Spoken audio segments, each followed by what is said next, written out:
Good morning! Hello everyone!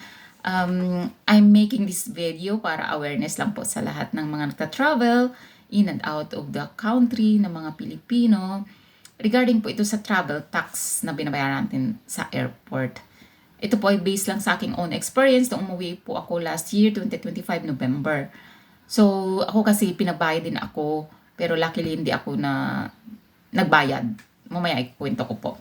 So ako mismo, initially talagang nagsisearch ako regarding sa mga rules and regulation or the law sa ating bansa na pupuntahan. 'Di ba? Kahit sa ating sariling bansa pa 'yan, 'di ba? Kasi nga pabago-bago para hindi naman tayo mukhang tangingot pag andun na tayo, 'di ba? Ayoko namang maging foreigner tayo sa ating sariling bansa. Kasi ako as an OFW, yung tagal ko hindi nakauwi, 6 years. So, ang dami na nagbago, ganyan. So, kailangan ng kunting knowledge. Ika nga knowledge is power, di ba? So, ako pinagbayad din nung pagbalik ko na sa, dito, sa Europe.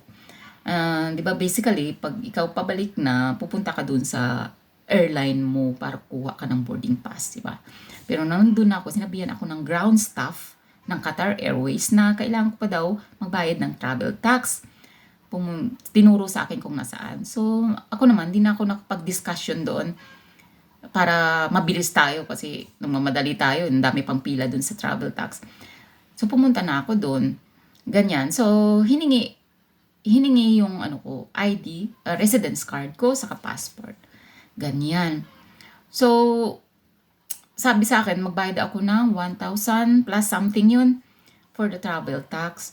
So, dahil nga nag-search tayo, sinabihan ko siya na, di ba ma'am, kapag ikaw ay Filipino citizen, na umuwi ka ng Pilipinas, nagbakasyon, na hindi naman nag-exceed ng 1 year ang bakasyon mo, hindi ka na magbabayad ng travel tax. Ganyan sinabi sa akin kasi na-search ko nga na ganun. Ang hindi kasi magbabayad ay yung mga residents,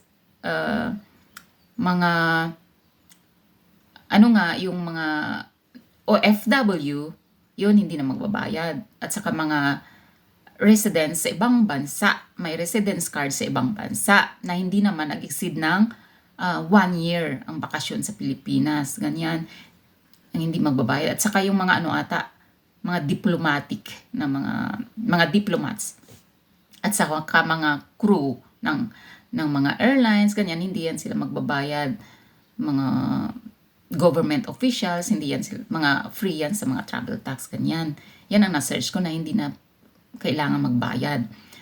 So, sabi sa akin, ako kasi, sabi ko, yung residence card ko, 1 year lang siya valid. Sabi sa akin, dapat daw, ang nakalagay dun, para free ako ng travel tax, dapat daw nakalagay dun is permanent residence card. Ay, yung sa akin kasi residence card lang, normal lang ang residence card. So, temporary lang daw yun. Dapat daw permanent residence card nakasulat doon. Sabi ko, kaya sinabihan ko siya na, ma'am, paano if OFW naman ako dati, 6 years ako hindi umuwi. So, hindi ko naman na-avail yung mga free travel tax kasi hindi rin naman ako nagbakasyon. So, last year din naman, October lang, nag-end ang contract ko sa employer ko doon sa abroad. Ganyan. Tapos, nagkaroon ako ng residence card after sa next na bansa, sa Europe, doon sa bansa ng asawa ko. For family visa yun. Family reunification.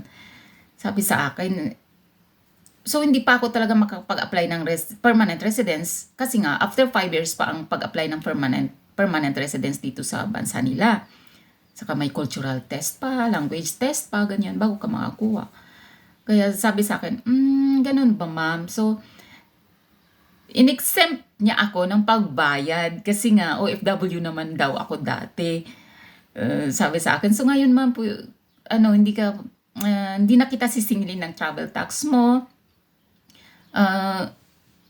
Pero next year, pag magbakasyon ka ulit, mag-ready ka na ng 1,000 mahigit plus, something ganyan, para sa travel tax. So, ngayon, bibigyan kita ng exemption, sabi sa akin. Kasi nga OFW naman ako dati. So, yun. Kaya, eventually, hindi naman ako nakapagbayad.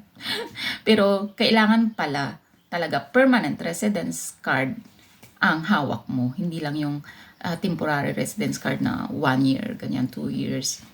So, ganun pala yun.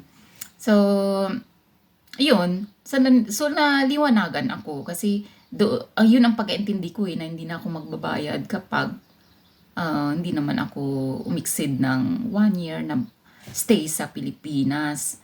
So, yun pala, kailangan permanent residence ka ng ibang bansa. Sa akin, temporary pa lang. So, yun.